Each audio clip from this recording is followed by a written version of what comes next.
So we had American satellites. Code name were used. The thermonuclear device, for example, was placed in Sharpton, the White House. On 18th of May 1974, India took the world by surprising it to become a nuclear power. The operation was kept Smiling Buddha, the director of the Indian Space Research Institute, Raja Raman told then the Prime Minister Indira Gandhi, Buddha has smiled. How did India achieve all of this? One, democracy, two, literacy. From the very first day of independence, every adult in India had the right to vote, and just for reference, it took us 150 years of independence to adopt universal adult policy.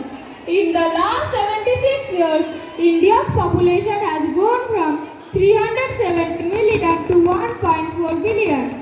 States have reorganized, but the sanctity of election has never been compromised.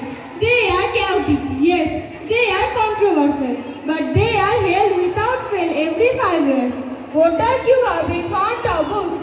Some cast their vote, some vote they cast, but all of them exercise their right, and there have been dark periods, like the emergency in 1975. Then Prime Minister Indira Gandhi was facing protest.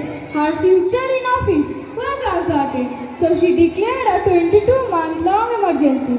Democratic institutions were attacked, politicians were locked up, the press was censored, but it did not last. And that's the thing about India's story.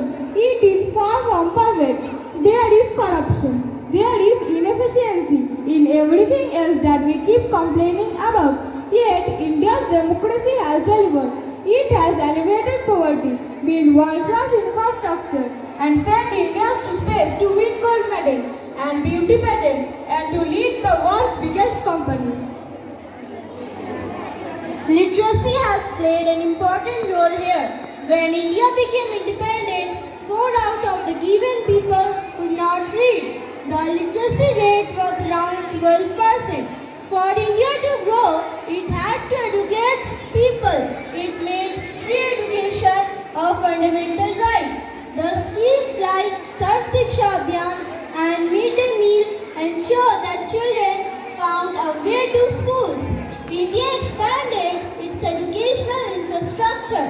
In 1947, India has only 28 medical schools, 4 dental colleges, and 33 engineering colleges. Look at the numbers today. The India that could neither read nor write is now the world's biggest talent pool. Top engineers, doctors, and Indian origin CEOs all bear testimony to India's growth and development. Today's India is home for 1.4 billion people.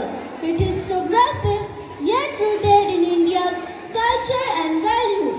It is home for the world's youngest population, the world's largest democracy, the world's largest film industry, the world's largest US postal population, the world's second largest road network, a leader in climate action, a market that every company wants to enter, and a strategic force that every government wants to partner.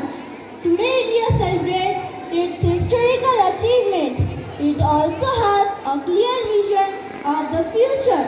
This is India at 76.